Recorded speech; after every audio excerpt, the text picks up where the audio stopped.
Hello, everyone. Welcome back to English in Fluency. I am your host, Alex, and I am incredibly happy that you are here with me today. We have a very special and highly requested session planned for you. Today, we are going to focus on a skill that many of my students tell me is the most difficult part of listening in English. We are going to practice how to follow interrupted conversations. We are going to train our brains to stay focused when speakers suddenly change direction. Real English conversation is not like a textbook. In a textbook, people speak in perfect, complete sentences. They wait for their turn to speak. They finish their thoughts. But in the real world? In the real world, people interrupt each other all the time. People forget what they were saying. People suddenly remember something important and change the topic completely. If you are not ready for this, it can be very confusing. You might feel lost. You might wonder, wait, what are we talking about now? Today, we are going to fix that. We are going to listen to several conversations where the direction changes. I will help you understand why the change happened and how to stay with the speaker. So, get comfortable. Maybe grab a cup of tea or coffee. Turn up the volume, and let's get started. To begin our practice, I want to set the scene for our first scenario. Imagine two friends, Chloe and Ethan. They are sitting in a cozy coffee shop. It is a rainy afternoon. The atmosphere is relaxed. They are supposed to be planning a holiday trip they want to take next month. They need to decide on a destination.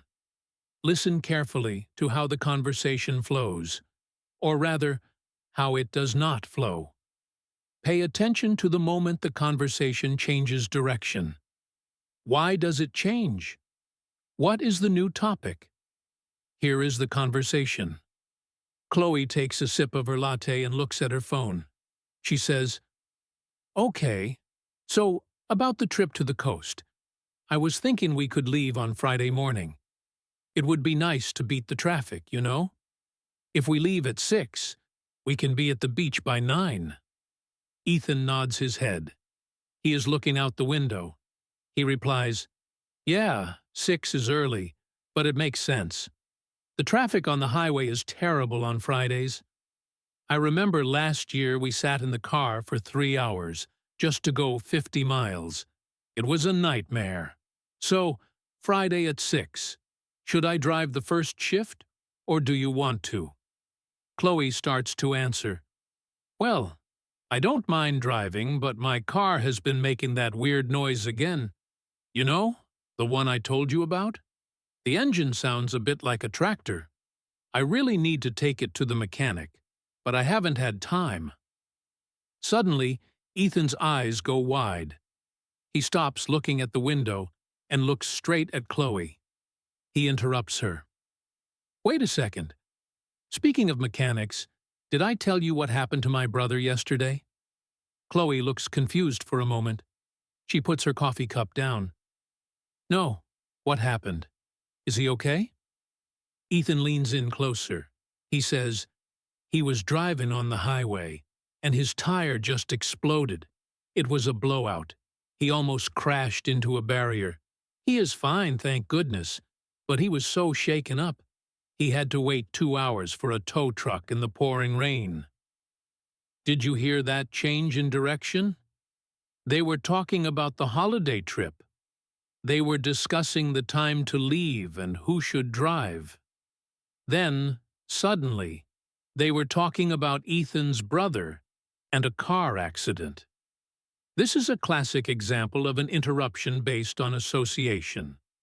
Ethan heard Chloe talk about her car making a noise. The keyword car or mechanic triggered a memory in his brain. He suddenly remembered his brother. He used a transition phrase to bridge the gap. He said, "Speaking of mechanics." That little phrase is the key. It tells the listener, I am changing the topic because something you said reminded me of this new thing. In a B1 level conversation, these interruptions happen constantly. They are not rude. They are just how our brains work naturally. Let's continue with that conversation to see if they ever go back to the original topic.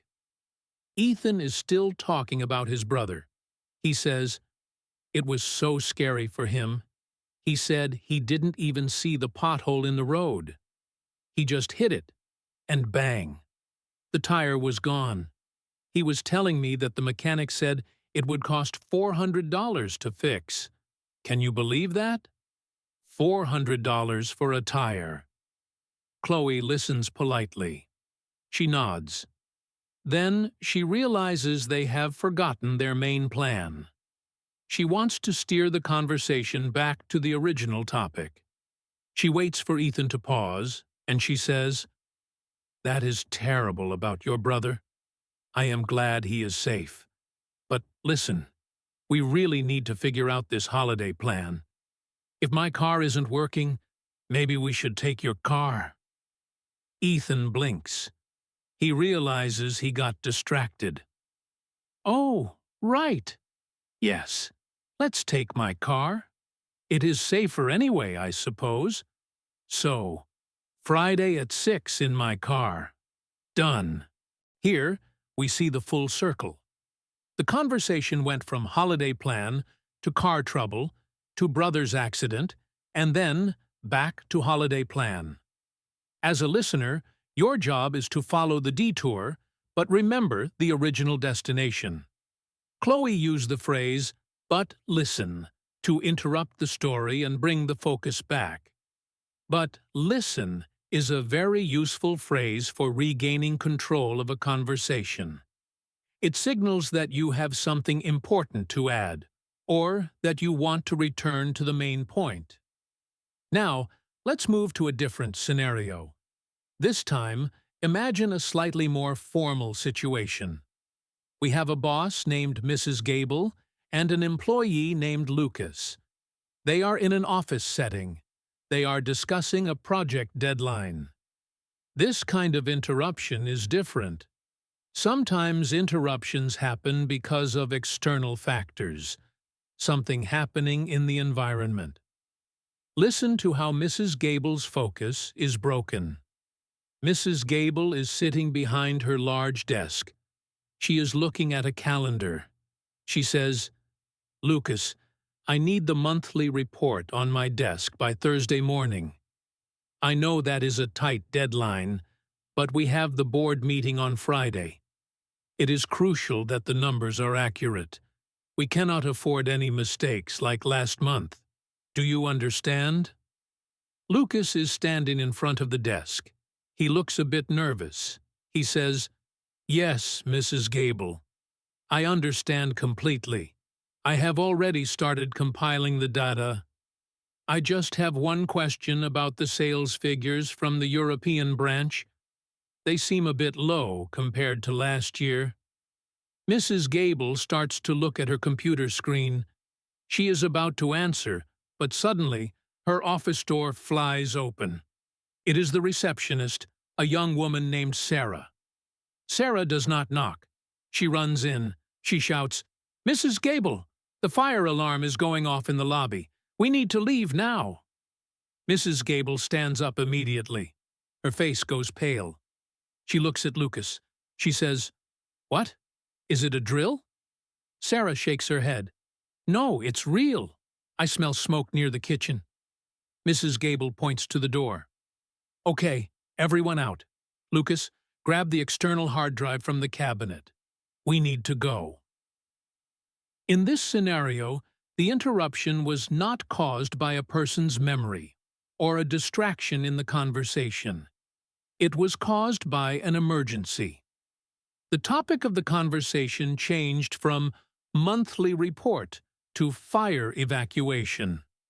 This is the most extreme type of direction change. As a listener, you must be able to switch gears instantly. The language used here becomes urgent and short. Notice how the sentences get shorter when the emergency happens. Everyone out. Is it a drill? Grab the hard drive. There is no time for speaking of or by the way. The change is abrupt. In listening exams or real life, these changes are often signaled by a change in tone of voice. The tone goes from professional and calm to urgent and loud. Let's pause here for a moment. I want to give you a tip on how to practice this on your own. When you watch a movie or a TV show in English, try to notice every time a character interrupts another character. Count how many times it happens in 5 minutes. You will be surprised. It happens all the time. Writers use interruptions to make dialogue sound realistic. If characters always waited for each other to finish, the show would feel like a play from the 1800s. It would feel robotic. Real humans interrupt.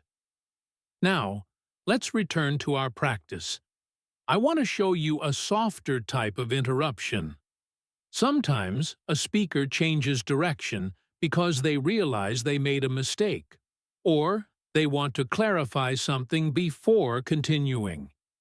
This is called self-correction. It is like taking a U-turn while driving. You are going one way, and then you stop and go back the other way. Let's listen to a conversation between two university students, Noah and Mia. They are studying in the library. Noah is reading a history book. He whispers to Mia, "Hey, the professor said the exam is going to cover chapters 5 through 10, right? So, we need to study the Industrial Revolution." Mia looks up from her notes. She whispers back, "Actually, I think he said chapters 5 through 9. He said chapter 10 is for extra credit. Or wait, no, that was for the biology class. Sorry, I'm getting confused. For history, yes, it is chapters 5 through 10. But chapter 10 is just a summary." Noah looks confused. "So, do I need to study chapter 10 or not?" Mia shakes her head to clear her thoughts. She says, "Okay, let me check the syllabus. Hold on." She opens her bag and pulls out a piece of paper. Here it is, History 101, Midterm Exam. It covers chapters 5, 6, 7, 8, and 9. Chapter 10 is not on the test, so you can skip it. Noah sighs with relief. "Okay, great. That saves me 2 hours of reading. So, let's focus on the Industrial Revolution. Did you understand the part about the steam engine?" In this conversation, Mia interrupted herself. She was giving information, then she stopped. Or, wait, no. Checked her facts and corrected herself. This happens all the time in spoken English. People think out loud. They say the wrong date, the wrong name, or the wrong place, and then they stop the flow to fix it. For a listener, the key phrase to listen for is or wait, sorry, I mean, or actually. These words tell you, stop. The information I just gave you might be wrong. Here comes the correction. Let's try a slightly more complex one. This involves 3 people. When 3 or more people are talking, the direction can change very quickly because different people have different interests. Imagine a family dinner. We have the father, Mr. Henderson, the mother, Mrs. Henderson, and the teenage son, Leo. They are eating dinner. The main topic is Leo's grades in school. Mrs. Henderson cuts a piece of chicken and puts it on her plate. She looks at Leo. She says, "So, Leo, I got an email from your math teacher today. She says you haven't turned in your homework for 3 days. What is going on?" Leo looks down at his plate. He pushes a pea around with his fork. He says, "I know, Mom. I've been really busy with soccer practice. I come home tired, and I forget." Mr. Henderson speaks up. His voice is stern. "Soccer is important, but school comes first. If you can't manage your time, maybe you need to quit the team. Leo looks upset. Dad, you can't be serious. The finals are next week. I can't quit now. Suddenly, Mrs. Henderson laughs. She points at the family dog, Buster, who is sitting under the table. Look at Buster. He is trying to steal Leo's napkin. Look at his face. Mr. Henderson and Leo both look down. Buster the dog is making a funny face, trying to reach a piece of food. Mr. Henderson starts laughing too. The tension of the conversation about grades disappears instantly. He says, "Ah, Buster, you are a greedy dog. No food for you." Leo takes the opportunity to change the subject permanently. He says, "By the way, Dad, can you drive me to practice tomorrow? My bike has a flat tire." Mr. Henderson is still smiling at the dog. He says, "Sure, Leo, I can drive you. We can grab a burger on the way back." Mrs. Henderson looks at her husband. "A burger? You just ate dinner." Mr. Henderson winks. "A man can always eat a burger, dear." Did you catch that dynamic? The conversation started with a serious topic: bad grades. There was tension. Mrs. Henderson used a distraction, the dog, to break the tension. This is a social strategy. She changed the direction of the conversation to avoid a fight. It worked. The conversation moved from grades to dog to car ride. Leo was clever. He saw the distraction as a chance to ask for a favor. "Can you drive me?" While his dad was happy and laughing, rather than when he was angry about the homework. This is a very human use of changing the topic. In English culture, people often change the subject when a conversation becomes too awkward, too sad, or too angry. If you are listening to a conversation and you feel the mood getting heavy, watch out for a sudden change in topic. It is usually an attempt to save the atmosphere. Now, I want to talk about the phrase, "by the way." This is the most common bridge in the English language for changing direction. It is like a gentle turn signal on a car. It tells everyone, "I am about to go in a new direction." It is polite and clear. We heard it in the last scenario with Leo, but let's look at how it is used to introduce a totally random topic. Listen to this dialogue between two roommates, Sophie and Jack. They are cleaning the kitchen. Sophie is washing dishes. The water is running. She says, "I really need to buy a new sponge. This one is falling apart. Look at it. It is disgusting." Jack is drying the dishes with a towel. He says, "Yeah, you have had that sponge for like a month. It is practically a biology experiment." Sophie laughs. Very funny. "Anyway, while we are cleaning, do you want to move the table? It feels like it's in the wrong spot." Jack moves the table a few inches. "There, better?" Sophie nods. "Yes, much better. Oh, by the way, did you see that new superhero movie that came out last weekend? It's supposed to be amazing." Jack's eyes light up. "No, I haven't seen it yet. Don't tell me anything. I hate spoilers, but I really want to go. Do you want to go this Saturday?" Here, the conversation went from sponges to furniture to movies. The transition happened with, "Oh, by the way." Sophie didn't wait for a connection between cleaning and movies. She just used the phrase to switch tracks. This is very common in casual conversation. The mind wanders. You are doing a boring task, and you think of something exciting. You want to share it. You don't need a reason. You just need the phrase, "by the way." Let's try a longer, more difficult listening practice now. This will be a conversation where the direction changes multiple times. I want you to imagine you are at a crowded party. The music is loud. There are two people, Olivia and Ryan. They are trying to catch up, but the environment is distracting. This adds a layer of difficulty. When you are in a noisy place, you have to focus even harder to catch the turn signals. Ryan leans in close to Olivia so she can hear him. He shouts over the music, "So, how is your new job at the marketing firm? I haven't seen you since you started." Olivia nods. She shouts back, "It's great. The hours are long, but the team is really nice. My boss is a little intense, though.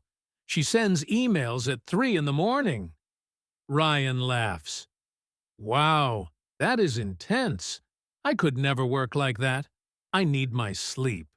Speaking of sleep, have you seen the new coffee shop that opened across the street? They have the strongest espresso I have ever tasted. Olivia looks surprised. "No, I haven't been there. Is it the one with the blue sign?" Ryan starts to answer, "Yes, the one with the—" Suddenly he stops. He waves at someone across the room. "Hey, Marcus, over here!" He turns back to Olivia. "Sorry, that's my cousin. I haven't seen him in ages. Wait, what were we talking about? The coffee shop?" Olivia smiles. "Yes, the coffee shop with the blue sign. But actually, before that, we were talking about my job. You asked about my boss." Ryan looks confused. "Right, the boss. The 3 a.m. emails. That sounds terrible. But hold that thought. I need to say hi to Marcus quickly." Ryan walks away. This is a very realistic scenario. Ryan was distracted twice. First, he changed the topic from job to coffee shop using "speaking of sleep," which was a weak link, but he tried. Then, he was interrupted by an external event, seeing his cousin. Then, he forgot the topic entirely. What were we talking about? Olivia had to help him navigate back. This is a key skill for listening, holding the previous topic in your short-term memory. When Ryan asked, "What were we talking about?" Olivia had to rewind the tape in her head. She correctly identified the previous topic, coffee shop, and the original topic, job.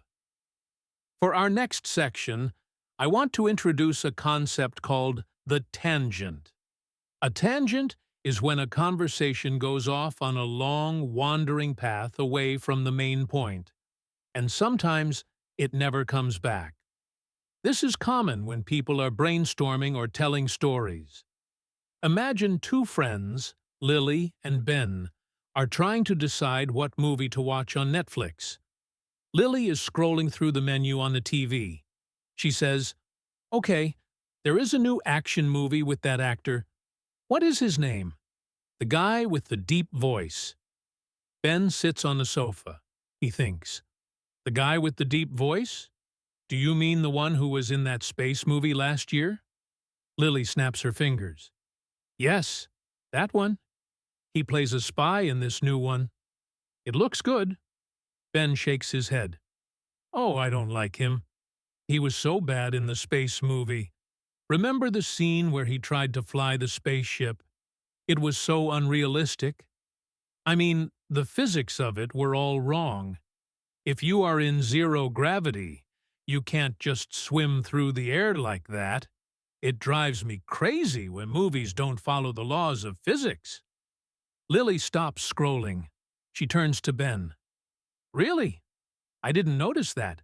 I just like the explosions." Ben gets excited. He starts talking faster. "Oh, it was terrible. And don't get me started on the sound in space. In real space, there is no sound because there is no air. But in movies, every explosion goes boom. Why do they do that? It ruins the immersion." Lily listens. She realizes they are no longer talking about the movie selection. They are now talking about movie physics. She tries to bring it back. She says, "Well, it's just a movie, Ben. Anyway, if you don't want the action movie, what about this comedy? It has a dog in it." Ben pauses. A dog? What kind of dog? Is it a golden retriever? I love golden retrievers. When I was a kid, we had a golden retriever named Buster. Best dog ever. Ben has gone off on a tangent. First, he complained about physics. Then he started telling a story about his childhood dog. The original goal, choosing a movie, has been completely lost. As a listener, you have to decide, is this tangent important, or is it just noise?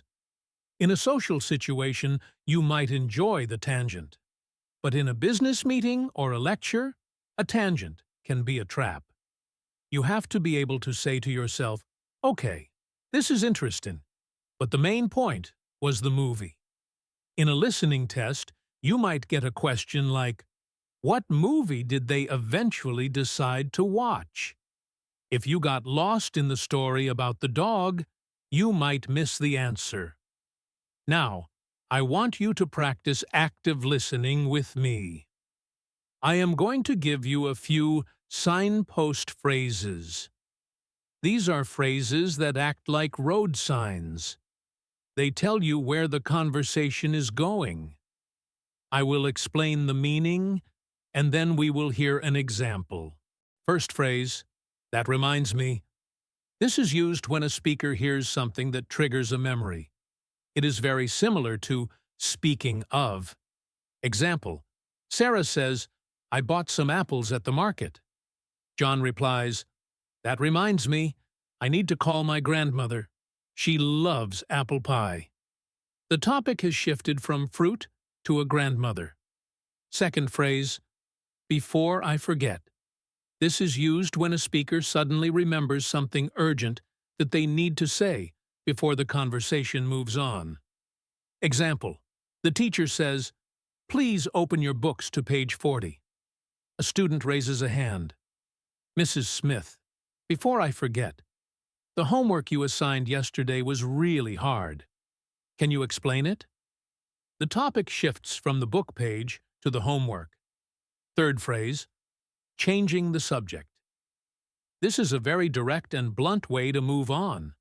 It is often used when the current topic is uncomfortable or boring.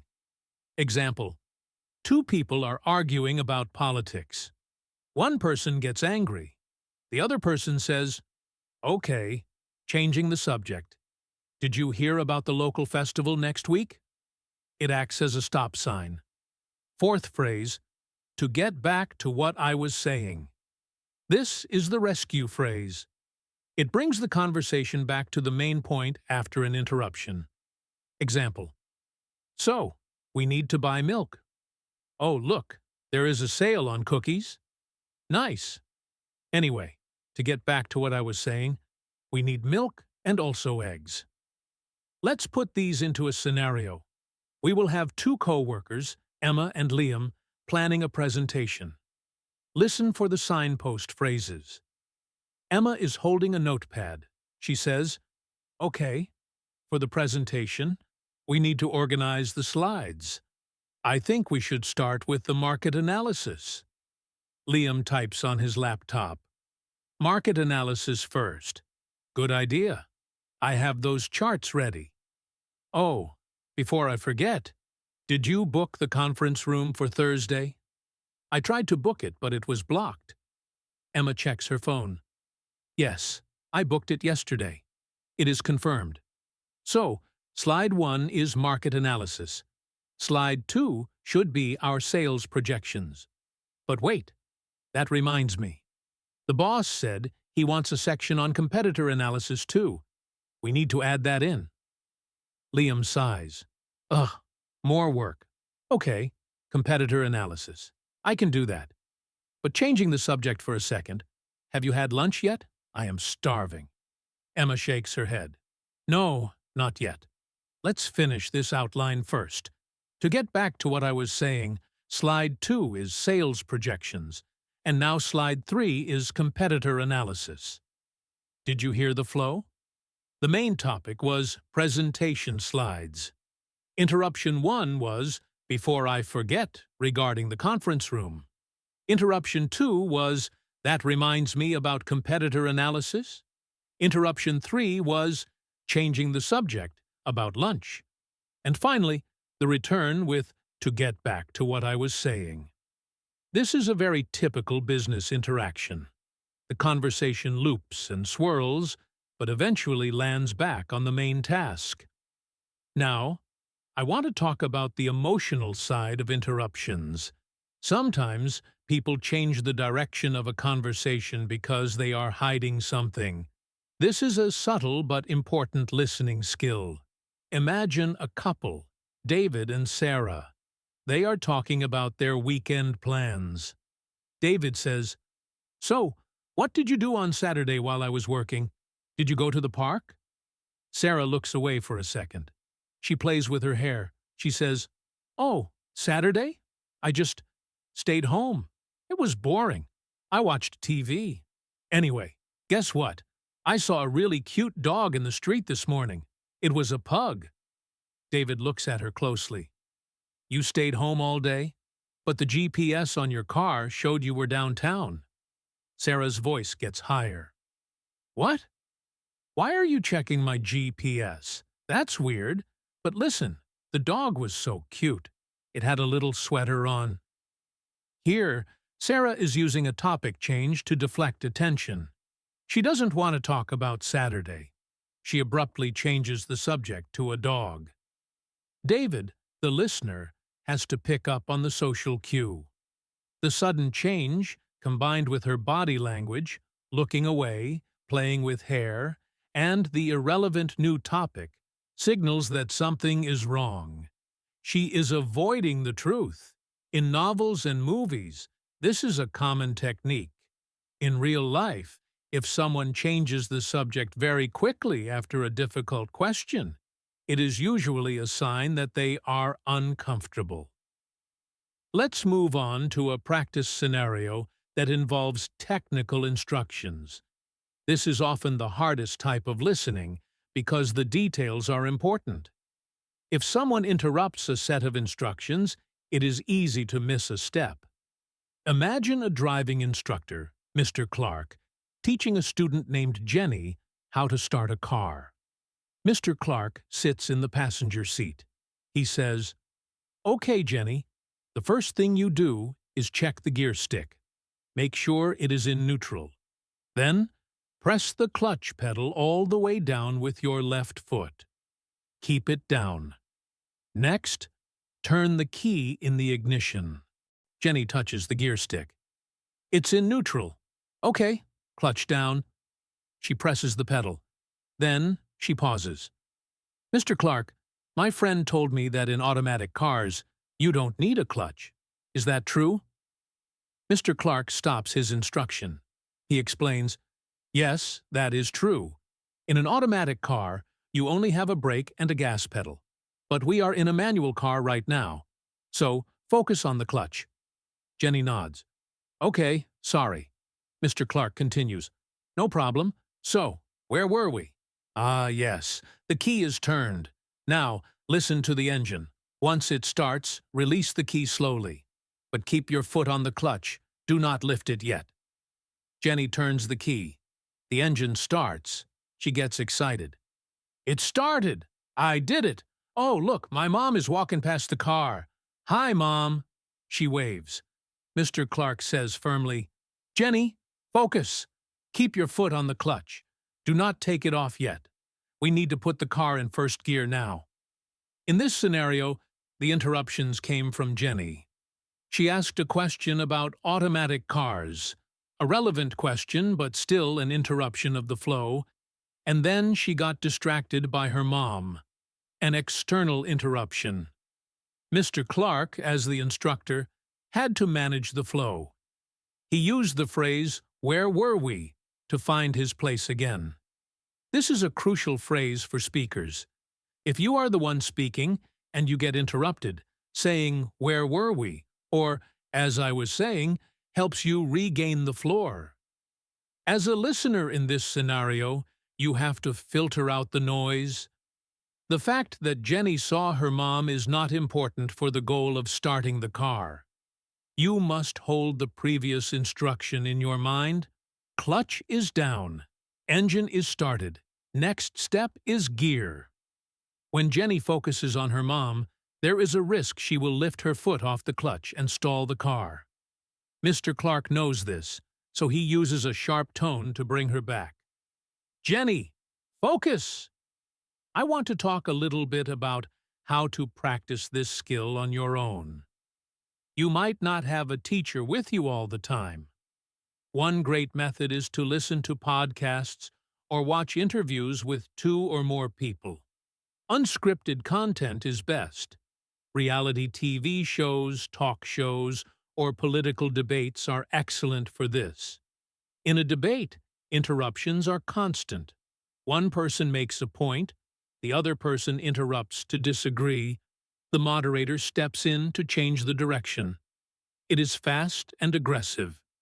If you can follow a political debate, you can follow any conversation. Try this exercise.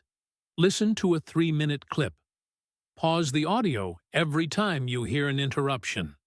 Ask yourself, who interrupted? Why did they interrupt? Was it to agree, disagree, or change the subject?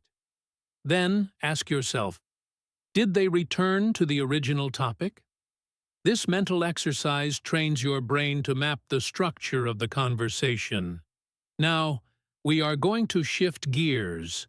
We are going to take all the skills we have discussed and apply them to a much longer, more complex narrative. We are going to follow a group of friends through the planning and execution of a surprise birthday party. This will simulate real-life listening where you have to follow a story over a longer period of time, with many characters and many interruptions. First, let's join the planning phase. We have 4 friends, Alice, Tom, Ben, and Chloe. They are planning a surprise birthday party for their friend, Mark. They are sitting in a restaurant. The environment is noisy. There are multiple subtopics. Alice starts. Okay, guys, listen up. We need to finalize the plan for Mark's party. It's on Saturday. We need food, decorations, and a cake. Tom looks at the menu. I can bring the balloons. I have a helium tank at home from my last party. Oh, by the way, are we ordering appetizers? I am starving. Chloe nods. Yes, let's get some nachos. But Tom, please don't forget the balloons. Mark loves balloons. Speaking of Mark, does he suspect anything? Ben laughs. No, he has no idea. I told him we are just going for a normal drink. He is so gullible. Alice tries to steer the ship. Focus, everyone. Food. What are we doing about food? Pizza or BBQ? Tom interrupts. Wait, the waiter is coming. Let's order drinks first. They order drinks. The conversation pauses. After the waiter leaves, Alice claps her hands. Okay, back to business. Pizza or BBQ? Ben says, I think BBQ is better. Pizza gets cold too fast. Oh, that reminds me. My cousin owns a BBQ catering business. I can get us a discount. Chloe gets excited. Really? That would be amazing. What is the name of the company? Ben pulls out his phone to show her. It's called Smoke and Fire. Look at these photos. The ribs look amazing. Alice sighs. She sees the topic drifting away. Ben, the ribs look great, but we need to decide on the budget. Can you find out the price by tomorrow? Ben nods. Sure. I'll call him tomorrow. Suddenly, Chloe points out the window. Oh my God. Is that Mark walking past the window? Hide! Everyone ducks under the table. They wait for 10 seconds. Tom peeks up. False alarm! It's just a guy with a similar jacket. They all sit back down, laughing. Alice says, Okay, that was close. So, to recap, Tom brings balloons. Ben checks the BBQ price. Chloe, can you handle the cake? Chloe nods. Done. I will get a chocolate cake. This planning conversation was full of piling on problems and distractions. The conversation went from planning to hunger to waiter to food choice, to catering, to a false alarm. Alice acted as the conversation manager. She kept pulling everyone back. She used phrases like focus, everyone, and back to business, and to recap. In group settings, there is usually one person who plays this role. As a listener, identifying this person helps you stay on track. If you get lost, listen for the person who is trying to organize the others. Now, let's fast forward to the day of the party. It is 2 hours before the party starts. The sun is shining outside, but inside Alice's living room, the atmosphere is tense. Boxes are everywhere. Alice is standing on a stepladder, trying to hang a banner that says, "Happy Birthday, Mark." Tom is on the floor, struggling with a tank of helium. The hiss of the gas is loud. Alice calls down from the ladder, "Tom, please tell me you are almost done with those balloons. We have exactly 1 hour to set up the food table, and I can't do it with balloons floating all over the place." Tom looks up, his face red with effort. He holds a balloon that is only half inflated.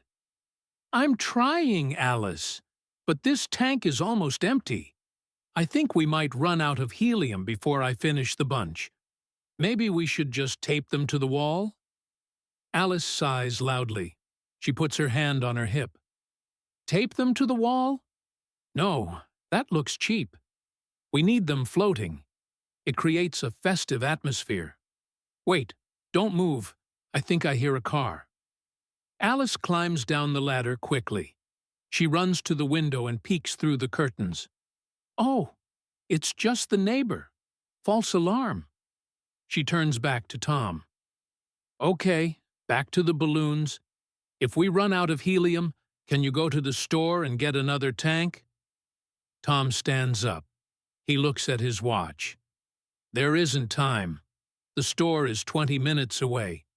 By the time I get back, Mark will be here. You know, speaking of Mark, did you ever figure out if he is coming straight from work?" This is a classic redirect. Tom is stressed about the balloons, so he shifts the conversation to the guest of honor, perhaps to delay the bad news about the helium. Alice takes the bait. She forgets the balloons for a moment. Yes, Ben is picking him up. Ben said he would call Mark and say his car broke down, just to get him to this side of town. It's a genius plan. Mark thinks he is helping Ben with a flat tire. He has no idea. Tom laughs. That is genius. Ben is a terrible liar, though. I hope he doesn't crack and start laughing before they get here. Alice's eyes go wide. Oh my gosh, you're right. Ben laughs when he is nervous. We need to warn him. Where is my phone? Did you see what happened there? The conversation went from balloons to neighbor, to balloons, to Mark's arrival, to Ben's personality, to phone. Alice was the one who changed the direction this time. She realized a potential flaw in the plan. This is how conversations evolve. One small detail triggers a new thought, and suddenly, the topic has changed completely. Alice is now hunting for her phone. She finds it under a pile of party hats. She dials Ben. We are going to listen to this phone call. Notice how Ben is multitasking. He is driving and talking, which creates a different kind of interruption risk. The phone rings. Ben answers on speaker. Hey, Alice, we are on our way. Mark is currently looking at a map, trying to find a non-existent mechanic. It's hilarious. Alice speaks fast. Ben, listen to me. Do not laugh. I know you are a terrible liar. If you start giggling, Mark will know something is up. Keep a straight face. Be serious. Ben's voice sounds confident. Don't worry, I'm in serious actor mode. I told him my engine is making a clunking sound. He is totally buying it. Actually, hold on a second. Ben's voice muffles as he speaks to Mark. Yeah, just turn left here. The mechanic is just around the corner. No, Not that corner. The next one. Ben comes back to the phone. Sorry about that. Anyway, Alice, about the food. My cousin just texted me. He is running a bit late with the BBQ. He might be 20 minutes behind schedule. Is that okay? Alice gasps. 20 minutes late? The party starts in an hour. The guests will be hungry. What are we supposed to feed them until then? Ben sounds panicked. I don't know. Just put out some chips. We have chips, right? Oh, wait. I see a red light. I have to go. Mark is looking at me weird. Bye. The line goes dead. Alice stares at the phone. She looks at Tom. The BBQ is late. We have a crisis. Tom, still holding the half-inflated balloon, tries to solve the problem. Okay, don't panic. We have chips. We have dip. And, wait, didn't Chloe bring the cake? Where is Chloe? As if on cue, the front door opens. Chloe walks in. She is carrying 3 large boxes stacked on top of each other. She is struggling to see over them. Help! She cries out. Tom runs over and takes the top box. He opens it and peers inside. His face falls. Chloe, why is this cake vanilla? We said chocolate. Mark hates vanilla. He says it tastes like nothing. Chloe drops the other boxes on the sofa. She wipes sweat from her forehead. I know. The bakery made a mistake. They gave me the wrong box. I didn't notice until I got in the car. By then, it was too late to go back. They were closing. Alice throws her hands in the air. Great. No helium, late BBQ, and a vanilla cake. Is this party cursed? Here we have a piling on of problems. The conversation is moving rapidly from one crisis to another. This is a stress test for your listening. You have to keep track of 3 separate problems. Problem A, helium/balloons. Problem B, BBQ timing.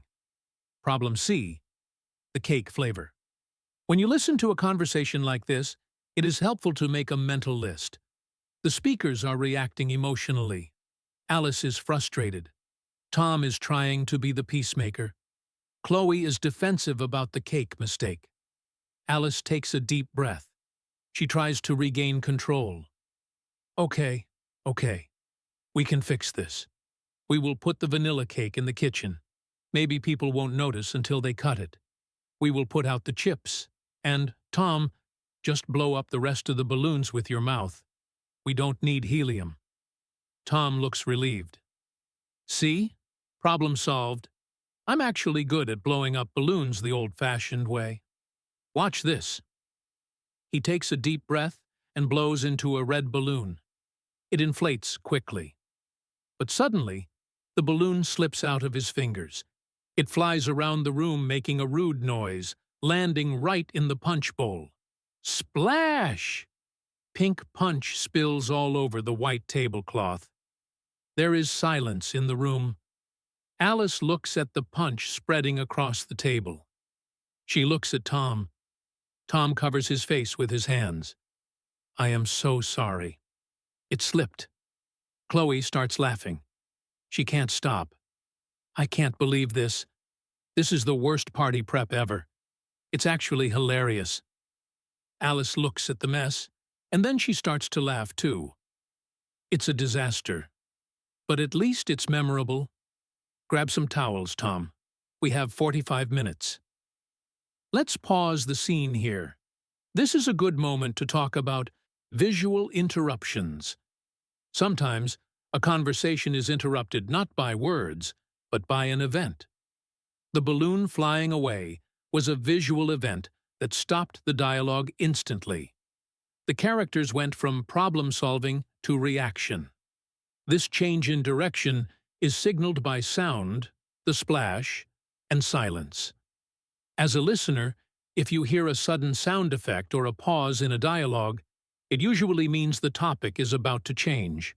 Now, the scene changes. It is 1 hour later. The house is full of people. The music is playing, The energy is high. Mark has arrived. He was surprised. Ben didn't laugh. And the party is officially happening. We are going to listen to a conversation in the kitchen. This is where the real party talk happens. It is noisy. We have two guests who don't know each other very well. Their names are Sarah and Mike. Sarah works with Mark. Mike is Mark's cousin from out of town. They are standing near the food table. Sarah is scooping potato salad onto her plate. She says, "So, Mike, Mark mentioned you live in Chicago? I've never been there. Is it really as windy as they say?" Mike nods. He chews a mouthful of chips before answering. "Oh, yeah. The wind off the lake is brutal in the winter, but the summer is great. You have the beaches, the festivals. I actually just moved to a new apartment near the lake. The rent is expensive, but the view is worth it." Sarah smiles politely. "That sounds lovely. I live in a small apartment downtown here, and I can barely see the sky. Just brick walls." Suddenly, a waiter, or rather Ben's cousin who is late with the BBQ, comes rushing in through the back door. He is carrying a tray of hot dogs. He shouts over the music, "Hot food coming through! Make way, please." Mike steps aside to let him pass. As he steps aside, he bumps into a woman carrying a glass of wine. It is Alice. Alice smiles. "Oh, hi, Mike. Having a good time? Have you tried the dip? Tom made it." Mike turns his attention to Alice. "Hey, Alice. Yes, great party. Although I was just telling Sarah about Chicago. She's never been." Sarah nods at Alice. "Hi, Alice. Yes, Mike was telling me about the lake view." Notice the flow here. We had a small thread developing between Sarah and Mike about Chicago. Then, an external interruption, Ben's cousin with the food, broke their physical stance. This physical movement allowed Alice to enter the conversation. Now, the conversation has shifted. It is no longer a one-on-one between Sarah and Mike. It is a group discussion with Alice. Alice is the host, so she brings a new energy. She changes the topic to the food. "Have you tried the dip?" This is a social skill. Alice is trying to make sure everyone is fed. Alice looks at the tray of hot dogs Ben's cousin brought. "Finally, the BBQ is here. I was starving. Mike, you have to try the spicy sauce. It's a secret family recipe." Mike looks at the tray. "I will definitely try it. I love spicy food. Actually, that reminds me. Did Mark ever tell you guys about the time we ate that spicy curry in India? We were backpacking years ago." Sarah looks interested. "Mark went backpacking in India? I didn't know that. He seems so corporate. He wears a suit every day." Mike laughs. "Oh, he wasn't always like that. In India, he wore tie-dye shirts and didn't cut his hair for 6 months.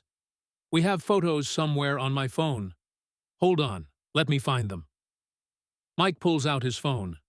The conversation topic has shifted again. It went from Chicago to food, to spicy sauce, to India backpacking, to old photos. This is a chain reaction. Each topic links to the next. Spicy sauce triggered the memory of spicy curry in India. Sarah is now engaged because she is seeing a new side of Mark. This is how people bond at parties. They share stories. As a listener, you are tracing these links. While Mike looks for the photo, the conversation stalls. There is an awkward silence. Sarah uses this silence to change the subject back to her original interest. She says, "So, about Chicago. Do you think it's a good place for a family vacation? I was thinking of taking my kids." Mike is still scrolling on his phone. He answers absent-mindedly. "Yeah, sure. Great for families. The museums are fantastic. Oh, here it is. Look at this photo." Mike shoves the phone in Sarah's face. Sarah has been cut off. She was asking about a family vacation, but Mike ignored her question to show the photo. This is a common social occurrence.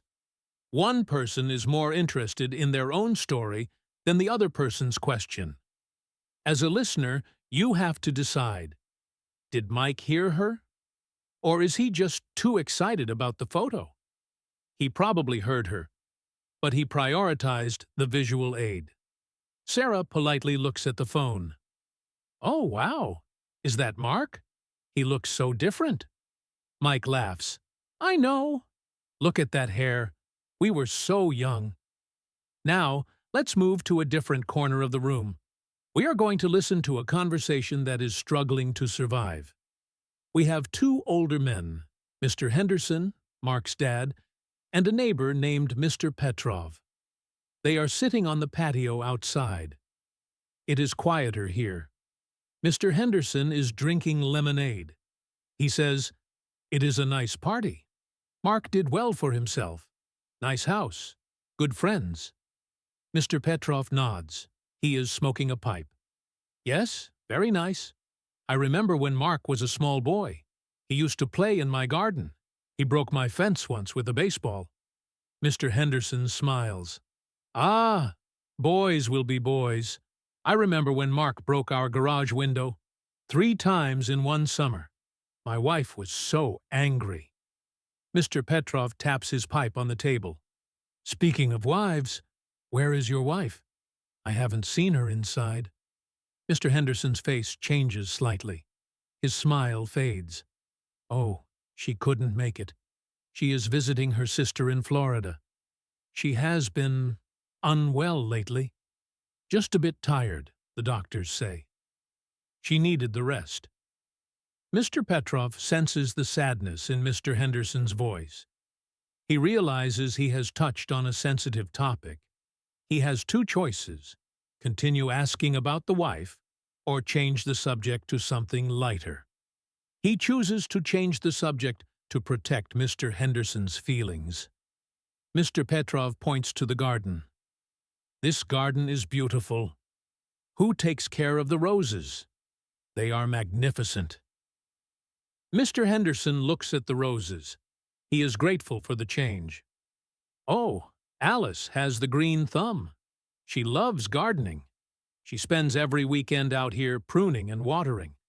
She says it relaxes her after work." Mr. Petrov agrees. "Gardening is good for the soul. I used to grow tomatoes, big red tomatoes, but the squirrels, they ate them all. I gave up." Mr. Henderson chuckles. "Squirrels are sneaky. I gave up on bird feeders because the squirrels would steal all the seeds. They are like acrobats." This dialogue shows an emotional interruption. The conversation about the wife was heading into sad territory. Mr. Petrov used the phrase, "speaking of wives," initially, but then realized it was the wrong turn. So he pivoted again, almost immediately, to "this garden is beautiful." As a listener, you might notice the hesitation. The pivot is a smooth way to steer the ship away from the rocks. If you are practicing B1 listening, pay attention to when speakers suddenly start praising something, like the roses, right after a heavy moment. It is usually a deliberate distraction. Back inside, the music stops. There is a clinking sound. Someone is tapping a spoon against a glass. It is Tom. He is standing on a chair. "Attention, everyone! Attention! The cake is being brought out, and we have a special speech from the birthday boy's oldest friend, me." The room goes quiet. Everyone gathers around the dining table. Alice brings out the vanilla cake. It has a lot of candles on it. The flames are flickering. Mark is standing there, looking happy but slightly embarrassed. Tom clears his throat. He begins his speech. "Mark, we have been friends for 20 years. We have been through high school, college, and that terrible road trip where we got lost in the desert. You are like a brother to me. And I want to say, suddenly, Tom is interrupted. Not by a person, but by the smoke alarm. Beep! Beep! Beep! The smoke alarm in the hallway starts screaming. The candles on the cake are apparently too smoky. Or perhaps the BBQ outside left the grill door open. Everyone looks up. The moment is ruined. Alice shouts, "The cake! Blow it out quickly!" Mark blows out the candles in a panic, but the alarm keeps beeping. Tom jumps down from the chair. He grabs a magazine and starts fanning the smoke alarm. "Open the windows! Open the door!" he yells. The conversation has shifted from sentimental speech to emergency management. This is the most chaotic type of listening. Instructions are flying everywhere. "Open the window!" "Where is the fan?" "Is the cake okay?" My ears hurt.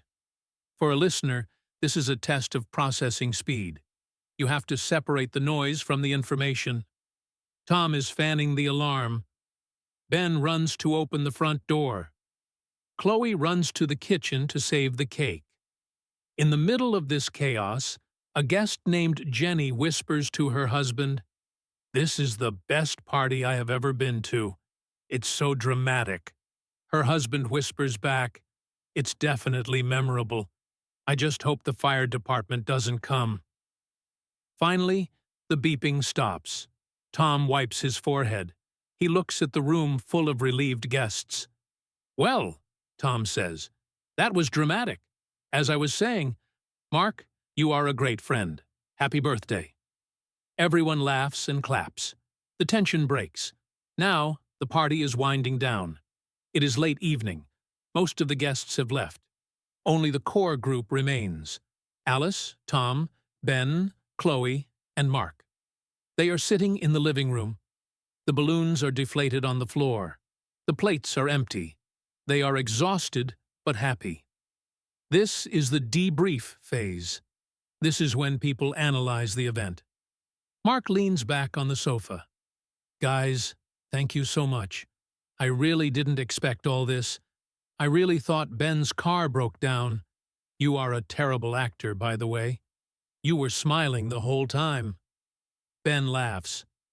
"I told Alice I couldn't do it. I almost ruined it." Alice picks up a piece of the vanilla cake wrapper. "Well, despite the balloon shortage, the late food, the wrong cake, and the smoke alarm, I think it was a success." Chloe nods. "Mark, did you really like the cake? Be honest." Mark looks at the wrapper.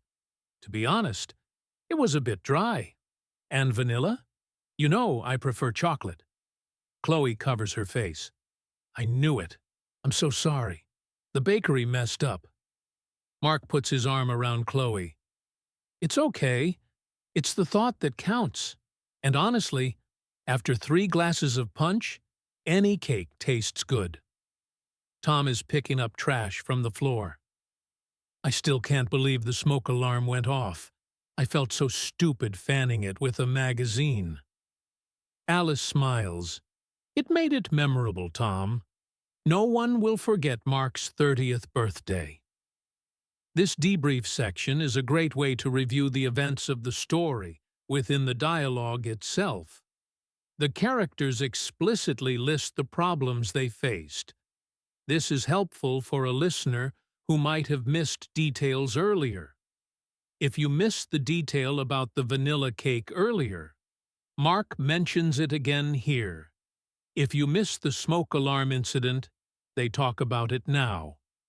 In B1 listening, always listen to the end of a conversation or a narrative. Speakers often summarize the main events at the end, giving you a second chance to catch the main points. So, what have we learned today about following interrupted conversations? We learned that distractions come in many forms. They can be internal, like remembering a story, Mike and the photos.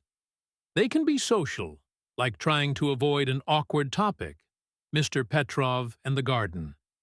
They can be environmental, like a smoke alarm or a flying balloon. And they can be logistical, like missing helium or wrong cakes. To be a fluent listener, you must be flexible. Do not hold on too tightly to the previous topic. When you hear phrases like, "Oh, by the way," "speaking of," or "look at that," prepare to turn a corner. When you hear a sudden noise or a shout, prepare for the topic to shift to the immediate present.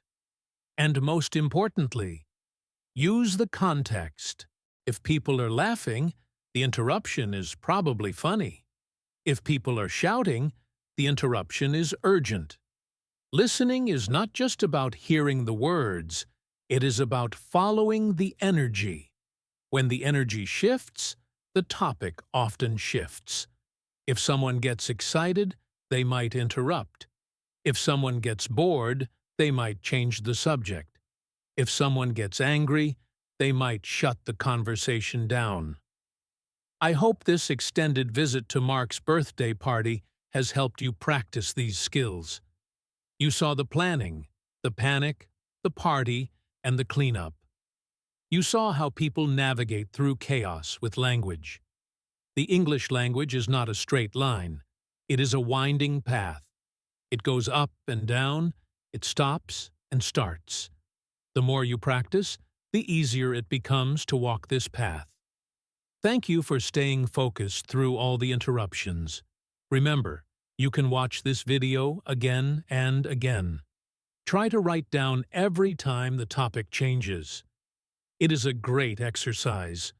Write down the old topic and the new topic. For example, balloons to Mark's arrival. This will train your brain to notice the shifts. This is Alex from English in Fluency. If you enjoyed this session and want to continue improving your skills, please make sure to subscribe to the channel. Hit that like button to let me know you want more practice like this. And don't forget to leave a comment below. Tell me about a time you had to follow a confusing conversation. I read all your comments, and I love hearing from you. For now, keep practicing, keep listening, and stay fluent. I will see you in the next video. Goodbye, everyone.